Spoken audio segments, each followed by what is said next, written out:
Chapter 1. So Might It Be. Space, as you may know, is what makes up this universe. So big, so calm, so gentle. But what is space? It is nothing. Absolute nothing. Yet somehow it contains everything. And we, too, are a part of all of that. But how can anything exist? What is it that makes up everything that we know? Everything that we are to find out? Certainly don't be fooled by what you see. For the universe looks so gentle, so fragile, and it always seems so close. But why, when it is the most hostile thing in existence? The universe is so random, so unpredictable, and so violent. But it is there, and now so are we. We just float here, moving along in space. And it is only now that we begin to realize just how empty it is. For hours, for days, we come across nothing. We shall never truly know where we are, for there are no charts.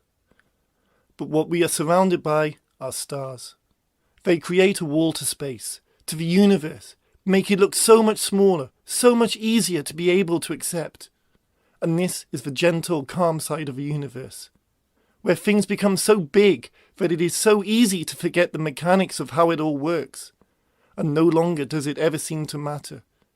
Just rest and take everything in, because perhaps that is the best way.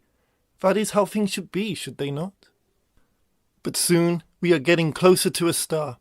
We have fallen through a solar system. The star in question is bright, still only in the early part of its life. It will take many years for this star to die, for it to expand and cool. But the star is dying, as are all stars. Perhaps this is why the universe will never be charted. Stars will form and die. Constellations will alter and disappear. The shape of the universe will forever be changing. But do we ever hope to see this? Of course we would. Around this star are many planets, just mere specks stretching for millions of miles. They orbit the sun, and all of them have a history. Yet it is only the fourth star from the sun that will ever have a memory. Somehow it has achieved something so great and will live, perhaps the test of time, long after it has gone, swallowed up by the very star that created it. But remember this last fact, for it shall become important. But what of the planet? It is barren, deserted, yet contains many scars of a previous time, of a previous creation that the sun was able to give birth to. It once contained life. Yet nature is a fickle thing, really. What it creates, it shall discard. And for the inhabitants of this planet, this was a particularly hard lesson to learn. Perhaps one day they will understand this lesson. We continue on our way, but this time we head somewhere with a purpose, as if we are being pulled along. You see, we come across one of the grandest ironies of the universe. Although it is so big, the forces that are created and are played out within it are so big, its sheer size is what makes it so gentle, and yet impossible to survive within. When we zoom in, so that we can only see the smallest objects, we come across the most hostile aspect of the universe. Everything here is highly unstable, unpredictable, all sorts of energies rippling across these surfaces. Yet it is because of these tiny pieces of matter that anything can exist, anything can be. Some call them the building blocks of the universe. Yet they are chaotic, and this means destruction. Somehow it works. Even when we zoom out to that of only a planet or a sun, do we witness such destructive forces playing out in a fashion that we can see, are able to understand. These different energies, these different matters colliding with each other, creating a ball of such intensity. But it can never be contained. Such forces can never be contained. And it is here, out of destruction, out of chaos, that on a planet, life can sustain itself. A planet is by no means stable. Inside, we find the same chaos. It contains all the same energies and matters, yet the fury is not so great. The grandest irony of them all, that through such destructive and chaotic forces that existence its very self can be. We, however, are fortunate, for where we float there is no such matter. Things can be gentle because where we are, nothing exists. Perhaps even space and the universe itself does not. This is the space that we occupy, and somewhere else are the spaces that everything occupies. But One thing I can tell you is that in amongst all the blackness of space, and in one of the many, many solar systems contained in one of the countless galaxies, in between various planets is just one. This planet, out of all that you could ever imagine, plus much, much more, will be the focus of the story. This planet has been here for many, many years. So many that we can only guess at its age. It's not the oldest planet to have ever existed, but it's certainly not the youngest. Not anymore. It has a sun. Just one. Again, it's not the biggest sun or the brightest, but this does not make it any less important. This planet has neighbours. Some are much larger planets, whereas some are much smaller. Unlike many, this planet has only been graced with one moon. But this does not make it any less important. In fact, one thing that marks out this planet is its ability to breed life. This life has developed and has advanced, perhaps more than some imagined or hoped. Some of these inhabitants consider this planet to be the most important planet in the galaxy.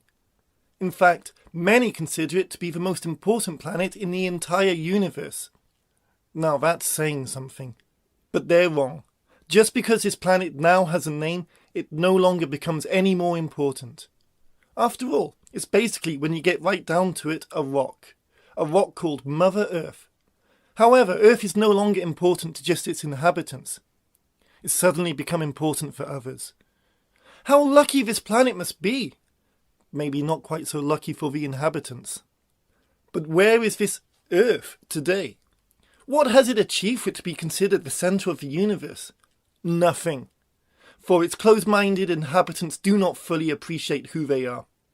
By now, it has been proved that the Earth is not the centre of the universe.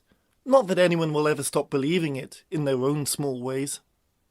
Yet, Earth has evolved. People have learnt that a quest for power does not have to extend to the boundaries of their own country. That power can cover huge land masses. Some did want the world. Others wanted revenge.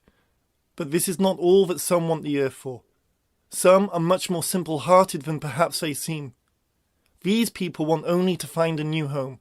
But can Earth be ready to give this to these distant travellers? Earth is now positioned in time at 19 AD, the calendar that much of the Earth follows. It is nearing the end of the year. It is December. The passing of a month is not the most significant shift in time for the Earth, although it has very recently entered a new era, a new dawn, for many, a new way of life. It is now a post-war era. The bitterest, bloodiest war that Earth has ever seen has just passed. A war that, for many, they could not understand. Simply just war. For those who fought, who never knew what was going to happen next, it was too unpredictable. For those who did not, they would never understand its full nature. But other than it was just happening, many did not know why it was happening. Too much can be said about this war, but enough can never be said. It was that type of war. Suddenly, no one could feel safe. It united nations as much as it separated nations. Nations next door suddenly distrusted one another. Nations on opposing ends of the world turned to each other for support. Yet, this is only the nature of war, for those feelings will never last. The balance of power stands on a knife edge, for those in the grasp of power care only for the present. Suddenly, evil warps itself. Good also warps itself. No one can ever know if their actions are right or wrong. Sadly, this becomes the death of millions. Or so this last war has proved. Yet, this is only Earth. For the events of this book to unfold, we must look back to space. War is not the only event that can alter the course of events for millions, if not billions. Something just as remarkable has happened. Stars are born, stars will die. At perhaps its most simple level, this staple building block of the universe is what helps shape itself. But it is not just the physicality of the universe that these stars have an effect upon. The energy from any star can spawn life. Ultimately, as it slowly dies, it can destroy life. But what happens if life existing around a particular star evolves enough to be able to predict this course of events and realizes it needs to do something? And so we come across our travellers, in some distant corner of the universe. They need a new home. This dying star has affected the lives of these billions of peoples. Yet this dying star is soon to have an effect on billions of peoples from an entirely different solar system. And so we come back to Earth. A bloodthirsty war and a bloodthirsty sun. Two unlikely factors that have created a story. Both are greater than any one person of any race alone. Yet, there are two major themes that apply to both that seem strikingly similar. That of power through destruction and that of survival. It is only in the details that they differ. In life, they are inseparable, and they have an impact that is too great. So great that people cannot comprehend. On Earth, as soldiers returned home, lives affected by the physical and mental demands of what they have been through, people at home were apathetic. The war is over. Why do these soldiers need to keep on about it? Why did they live when others died? And the destiny of our travellers is not written yet. As events unfold, will future generations appreciate the sacrifices made by their ancestors? Destruction and survival. They shape the future, become the foundations of the past. But what of the present? How do they affect those who live through them? This is where I introduce the two characters within this book. One, human, who has lived through the short intensity of the Great War. The second is a traveller. The events of his story tale back for many hundreds of years, but the result of these concepts have no less an effect upon him. He is the one destined to close the chapter of their migration. But first, who am I? I am Holly. There are many factors that make up life, that can also shape futures, create new destinies. And I am one of those. I am only a concept, a construct. I am a figment of imagination for the two characters in this book, but I am more, for I exist as people want me to exist, be that true or only desire. I am different for everyone, but for these two, I am the same. It is not me that brings these two together, it is fate. However, I am the observer as these two come to meet. But what of these two characters, and how have the circumstances surrounding them affected them? Ginger Jeeves has been involved in the Great War for the past 4 years, the result of which has caused his mind to not be able to accept reality, as it is too great a definition to fully understand.